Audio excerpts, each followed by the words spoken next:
Olá pessoal, bom dia, tudo bom com vocês? Pessoal, como a gente tinha combinado, a gente vai fazer boa parte dessa parte de geometria do quarto trimestre utilizando o livro. Por quê? Porque a gente tem ilustrações e tem desenhos que são muito mais esclarecedores aqui no livro já pronto do que eu desenhando, né, naquele quadro, tá? Não fica tão legível, vamos dizer assim, tá? Então a gente vai começar pela página 204, a página anterior a 204 é a parte que fala de geometria, e aqui ele vai trazer algumas curiosidades da geometria, mostrando a geometria através do tempo, tá? E eu vou estar lendo para vocês e discutindo um pouco, mas a gente vai focar é, nessa aula e na próxima sobre a introdução da geometria. Vocês vão ver que boa parte do que eu vou falar aqui da introdução da geometria eu dei naquela aula de quinta-feira, naquela aula online, tá certo? Mas vamos lá. Ó, aqui ele começa falando de geometria e ele traz, ó, a geometria através do tempo, tá? No Antigo Egito, os conhecimentos da geometria eram utilizados de forma prática, principalmente para medir terrenos e realizar construções. Isso que a gente já falava até em aula, né, desde o ano passado. As construções egípcias mais conhecidas são as pirâmides, famosa pela beleza, pelo engenho de suas edificações. Aqui tem o desenho das pirâmides. Aqui, no caso, a gente sai do Egito e vai para onde? Para a Grécia agora. Os gregos adquiriram dos egípcios grande parte do conhecimento geométrico, mas deram um passo à frente. Por volta de 600 anos antes de Cristo, começaram a organização do sistema desse conhecimento. Os gregos aplicavam seus conhecimentos de geometria em suas belas e grandiosas construções. Porque eles falam que os gregos deram um grande passo? Porque os egípcios usavam a geometria também de forma organizada e de forma certa, porém eles não, vamos dizer assim, cientificaram a coisa, não organizaram todas essas fórmulas, todos esses cálculos, todos esses conceitos. E quando só a partir da Grécia de 600 anos antes de Cristo, que eles começam a organizar e denominar tais coisas, ou seja, nomear o que é uma reta, o que é um ponto, o que é um plano, certo? O que é uma semi-reta, e tudo isso começa a ser denominado de fato na Grécia 600 anos depois de Cristo. Aqui mais embaixo, ó, um trabalho de fôlego. O trabalho de organização dos conhecimentos matemáticos foi feito principalmente pelo matemático grego Euclides, por volta de 300 anos antes de Cristo, e reunido em uma obra de 13 livros ou capítulos, chamados Os Elementos. As obras, deixa eu ver se eu tá pegando, tá. As obras, Os Elementos, atribuída a Euclides, é considerado o primeiro livro didático de matemática. Essa obra é tão importante na história da matemática que a geometria que você estuda hoje é denominada de geometria euclidiana.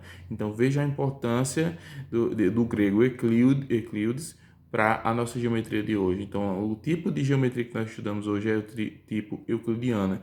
Então, por que ao longo do tempo se escolheu essa geometria euclidiana dentre vários outros gregos que também estavam trabalhando na geometria na Grécia durante esses 600 anos antes de Cristo? Porque a geometria euclidiana foi a mais completa e a mais organizada, vamos assim dizer, tá certo? Ou seja, ele conseguiu sistematizar os conceitos geométricos e fórmulas que a gente estuda até hoje, tá bom?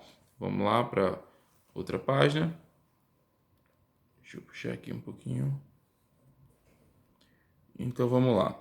A representação, as representações de geometria, né? Aqui a gente vê um plano de uma cidade, no caso uma planta, né? Como fosse um desenho, e falando o seguinte: o caminho percorrido por um ônibus está representado por uma linha vermelha escura, no mapa ao lado.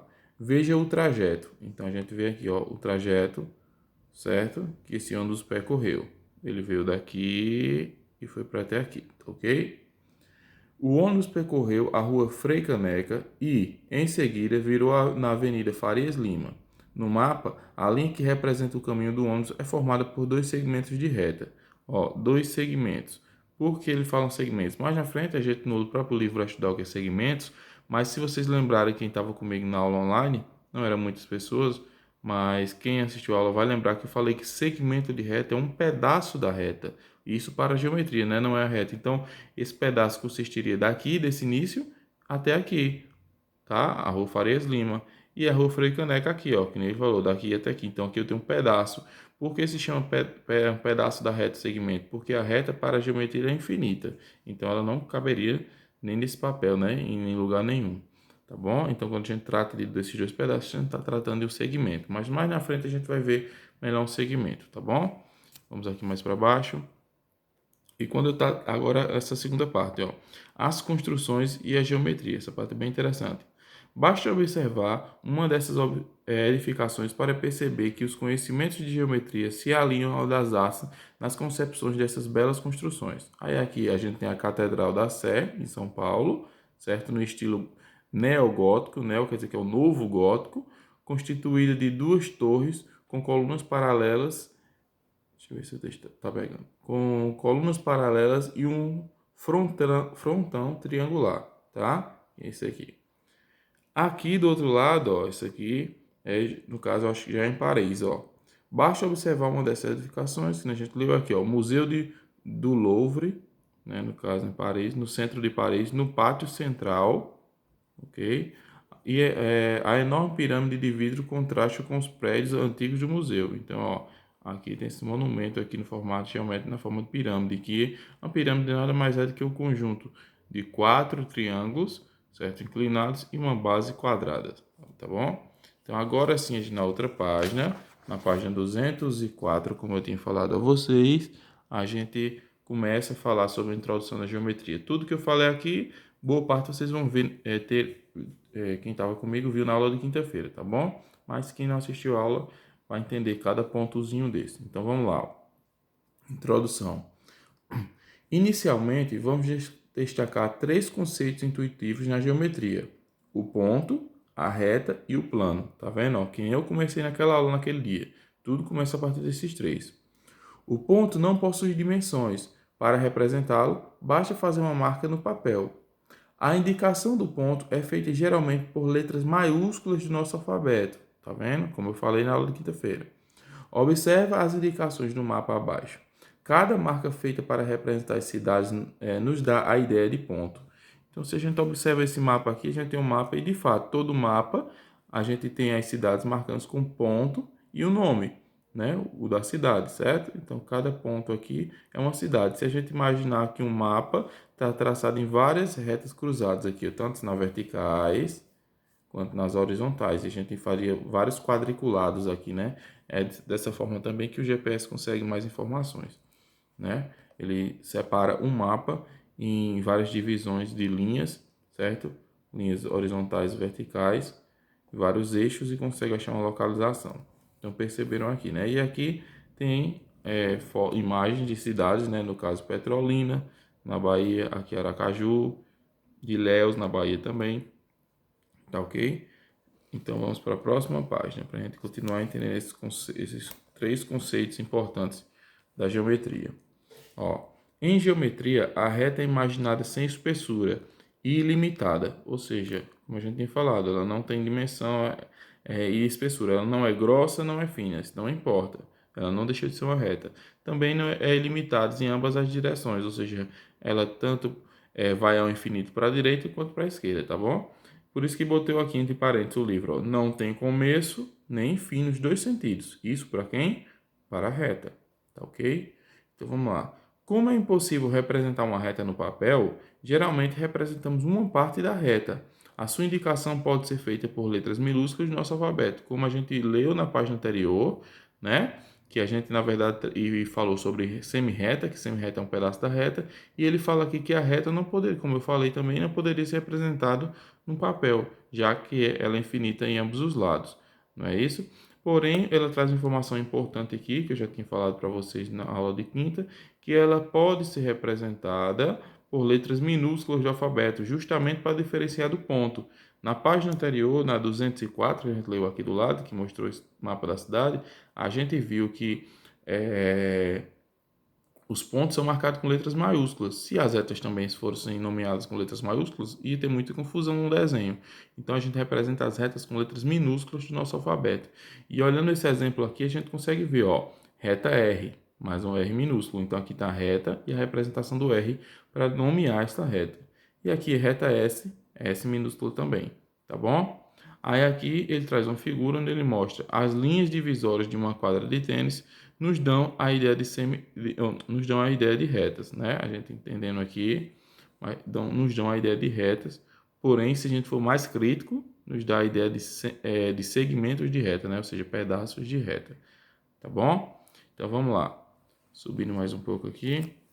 Em geometria, o plano, ou seja, um novo conceito, né? A gente viu ponto, viu reta e agora está trabalhando ponto. Em geometria, o plano é imaginado sem fronteiras. E como no caso da reta, é impossível representá-lo no papel. Por esse motivo, representamos parte do plano e fazemos a sua indicação usando letras maiúsculas do alfabeto grego. Por exemplo, alfa, beta, gama, entre outros. Ou seja, tem teta, lambda, zeta, enfim, tem várias outras letras do alfabeto grego. Você, de fato, não vai precisar aprender o alfabeto grego. O que é importante é o seguinte: quando você identificar essas letras que não são do nosso alfabeto, você já sabe que está falando de um plano. Ou seja, o plano, popularmente, falando de um jeito bem comum, é o espaço onde aquela figura geométrica está inserida. Por exemplo, se a gente passa para esse exemplo aqui, ó, cor de salmão, aqui a gente tem um paralelogramo, e a gente está vendo que ele está no plano alfa, certo? Se eu fizer uma outra forma geométrica aqui, colocar um outro plano, por exemplo, plano beta, mesmo que ela esteja uma do lado da outra, para a geometria eu estou trabalhando em locais diferentes, em espaços diferentes, porque um plano alfa é uma coisa e o plano beta é outra coisa. É como se eu pegasse duas folhas, alfa tivesse desenhado em uma folha e beta tivesse desenhado na outra folha, certo? Por mais que visualmente eu veja dos dois lados, mas a pessoa que desenhou está querendo representar lugares diferentes, tá? Então, o plano seria o espaço, tá bom? Aqui, ó, continuando falando sobre essa sala, esse desenho de uma sala, está falando o seguinte, ó. O piso de uma sala, por exemplo, nos dá a ideia de um plano, por exemplo, é o espaço, certo? E a superfície plana, quando a gente fala em superfície plana, gente, a gente está falando em superfície que não tem profundidade, tá? Ou seja, por exemplo, eu posso desenhar um quadrado e desenhando um quadrado numa folha de papel, ele está numa superfície plana, esse quadrado. Por que esse quadrado está na superfície plana? Porque ele não tem profundidade. Se eu tento perfurar o papel, eu já saio do outro lado, não tem profundidade. Porém, se eu junto vários quadrados, certo? E agrupados, eu formo um cubo. E um cubo é a união de 6 quadrados. Porém, ele não é uma superfície mais plana, ele é uma superfície não plana. Até porque se eu quiser perfurar esse cubo, vai demorar um determinado tempo para que eu possa atravessá-lo, ou seja, mostrando que ele tem uma profundidade.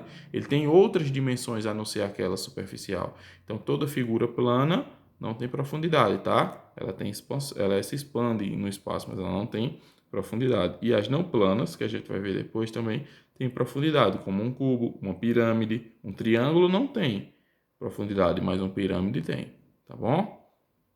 Então vamos lá. E então aqui ele vai nos chamar a atenção para isso aqui, ó. O ponto, a reta e o plano são modelos criados por nossa imaginação e usados para compreender melhor certos aspectos do mundo. Tá entendendo? E quem criou isso aqui, organizou? Euclides, 300 anos antes de Cristo, como a gente viu na leitura do texto, tá? Então aqui, ó, devemos lembrar que em geometria a reta e o plano são imaginados como um conjunto infinito de pontos. Veja na figura a seguir como podemos relacionar esses três elementos: ponto, reta e plano. A é um ponto do plano alfa. Vamos ver aqui. Aqui é o plano. Será se A é um ponto do plano alfa? Realmente é, ó. Aqui é o plano, certo? Alfa, ou seja, o local onde essas figuras estão inseridas. E aqui eu tenho o quê? A, ou seja, um ponto. Ok, tudo ok. A não é um ponto da reta R. Vamos ver se confirma mesmo. O A está aqui, ó, esse ponto. A reta R está aqui, ó, reta R. E de fato, A não está marcado aqui, em nenhum lugar da reta R. Tá bom? P não é um ponto do plano alfa, mas é um ponto do plano beta. Vamos ver. P não é um ponto do plano alfa. De fato, ele está no plano, ó, nessa parte aqui dobrada, ó. Que plano? Beta. Ele não está no plano, qual outro plano? Alfa. Ele não está no plano alfa, certo? P é um ponto da reta T. De fato, a reta T minúscula aqui, ó, vamos identificar. A reta é a letra minúscula. e o ponto com letra maiúscula, P. O P está contido na reta T. Está correto também. A reta R está contida no plano alfa. Então, logo todo ponto da reta R é um ponto do plano alfa. Vamos lá, ó. A reta R, vamos achar a reta R, está aqui, ó. Reta R está aqui. Está contida no plano alfa. Verdade. Tá vendo? A reta R está em que plano? Alfa, tá vendo? Então, todo ponto da reta R, ou seja, qualquer ponto que você marcar aqui, certo? É ponto do plano alfa, desse plano alfa aqui, é verdade? É verdade, tá? Então, pessoal, nessa aula, primeira aula, a gente viu o quê? A gente viu um pedacinho da história da geometria, né? Mostrando que a geometria que nós estudamos hoje, moderna, é derivada da geometria euclidiana de 300 anos antes de Cristo, certo? E vimos os conceitos principais da geometria de introdução. Seria o quê? O conceito de reta, de ponto e plano, certo? Onde as retas são representadas por letras maiúsculas e as retas são representadas por letras minúsculas, os planos por letras maiúsculas e as retas são representadas por letras minúsculas, os pontos por letras maiúsculas e os planos por letras gregas do alfabeto grego, tá bom? Então, essa aula a gente vai ficar por aqui para não ficar mais longa. E na próxima aula a gente já vai continuar a partir da página 206, porque a gente parou na 205, tá? E vai debatendo isso aqui. Quando eu achar necessário, aí eu gravo a aula indo para o quadro. Mas por enquanto eu quero que fique por aqui para que eu possa mostrar todas essas figuras a vocês, tá certo? Então, até mais, pessoal. Fique com Deus e tchau, tchau.